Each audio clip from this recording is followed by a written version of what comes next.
Nobody in the NHL has ever made $20 million a season, but that's about to change. With the salary cap exploding and contracts getting bigger every year, the race for hockey's first $20 million a year player is heating up. And we're going to throw out 4 candidates: Connor McDavid, the best player on the planet; Austin Matthews, the face of Toronto hockey; Cale Makar, the most electrifying defenseman in the league; and Connor Bedard, the phenom that carries big potential. In this video, we'll break down who's most likely to smash through that $20 million barrier, and I want to know what you think. Who's your pick to be the NHL's first $20 million player? Be sure to drop it in the comments below and subscribe to the channel. The candidates for $20 million. So who actually has the mix of timing, leverage, and talent to even chase a $20 million deal? When you narrow it down, only a handful of players truly fit the mold. These aren't just ordinary stars, they're the faces of the league, each with their own unique contract situation that lines up with a projected salary cap boom. We'll begin with the most obvious name, Connor McDavid. He sits at the very center of the conversation. His current 8-year deal carries $12.5 million average annual value, a contract that immediately reset expectations for NHL salaries. By the time that deal ends, the cap will already be on its way up, giving McDavid the first real chance to test how far a superstar can go in this new financial landscape.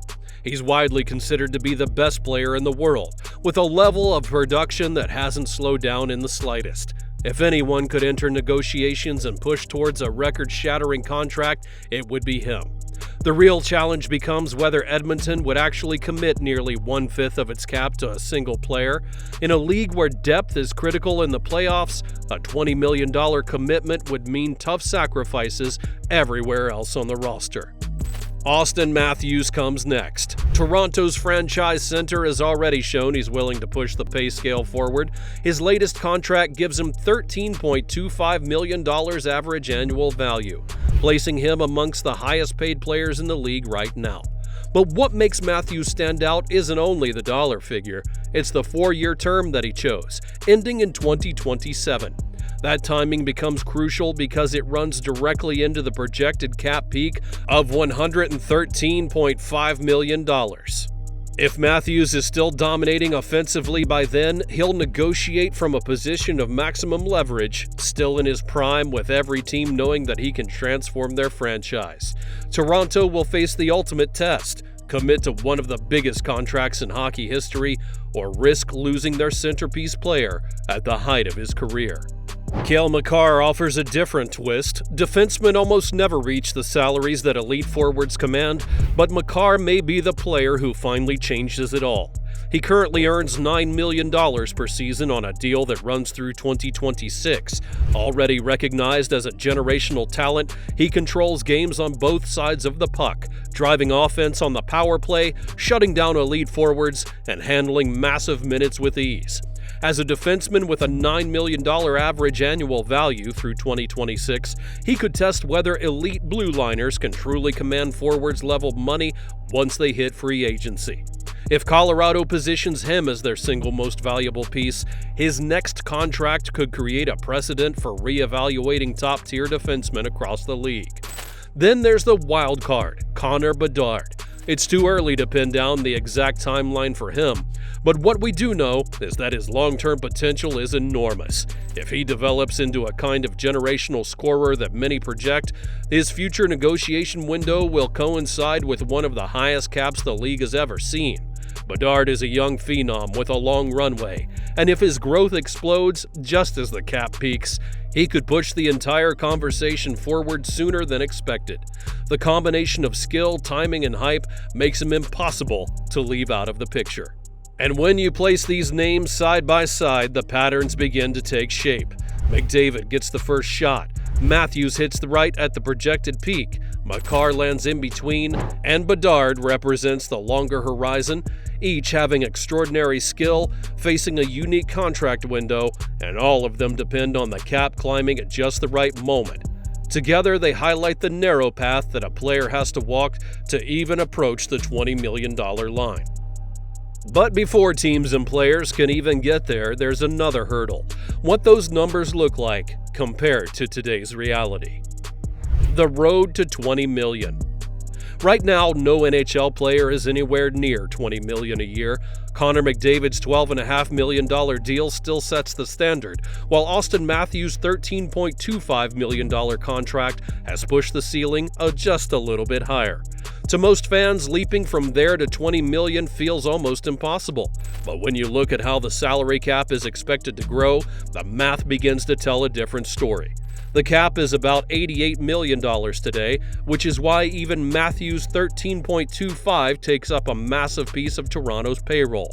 On that scale, $20 million sounds out of reach because it eats up close to a quarter of a team's spending space. But the picture begins to shift once you look ahead. The NHL and the NHLPA have already agreed on a 3-year path of increases.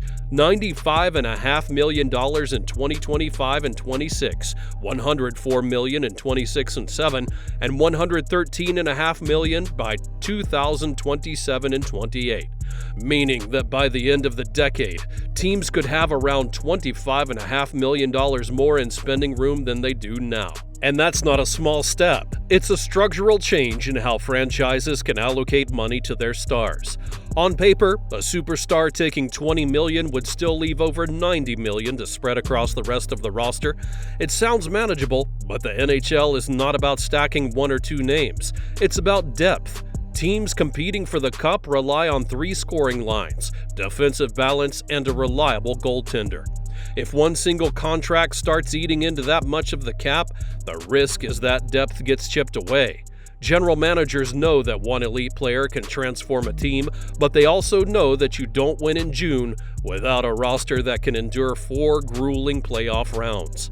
Still though, the league has been here before, but in a different way. When Sidney Crosby signed his 12-year deal back in 2007 and 8, his $8.7 million cap hit chewed up more than 17% of Pittsburgh's payroll. And at that time, that was seen as a massive strain, even though the number itself feels small today. If you apply that same 17% to the 27-28 cap projection of $113.5 million, you land around $19.3 million a year, almost a perfect mirror for the $20 million conversation taking place now. In other words, what once seemed to be unsustainable eventually became the new norm, and history shows that percentage of the cap is what really matters, not just the headline salary figure.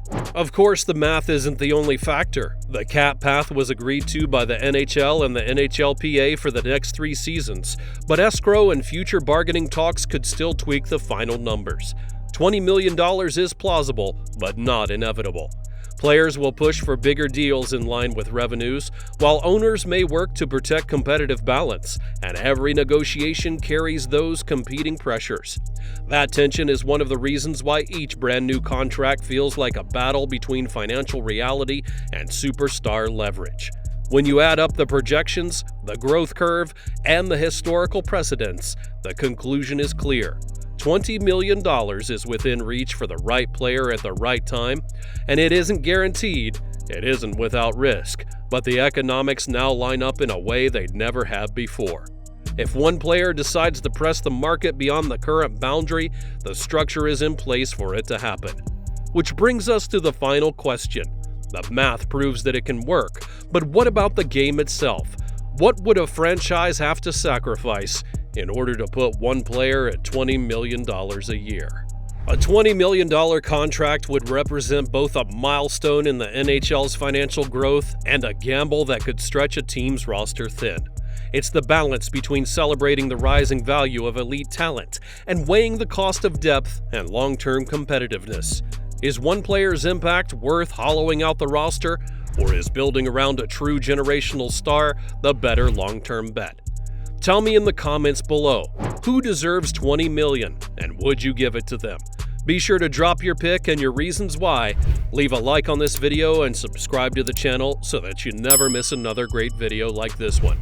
Thanks for watching, and I'll see you next time.